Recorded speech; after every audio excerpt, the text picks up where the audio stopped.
हैदराबाद के मारूफ ताज रहनुमा अंजन में ताजरान कटबीर खिलाफ मार्केट के चेयरमैन अयूब राजपूत के भतीजे और हाजी मुजफ्फर अहमद राजपूत के फर्जंद हाजी उस्सामा राजपूत के वलीमे की तकरीब का इनकाद मकामी हाल में किया गया।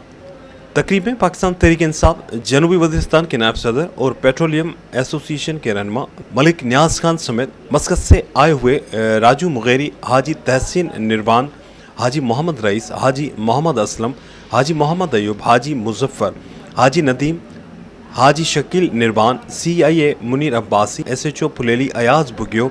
कट पीस के सदर राशिद कुरैशी, जावेद कुरैशी, हारिस बागा, यूसुफ अंसारी, अफजल लट्ठा, अब्दुल रईस खिलजी, नोमान, अमीन कादरी, अमीन कलंदरी और शहर के कारोबारी समाजी शख्सियात समेत अजीज़ो अकारिब की बड़ी तादाद ने शिरकत की और मुबारकबाद पेश की।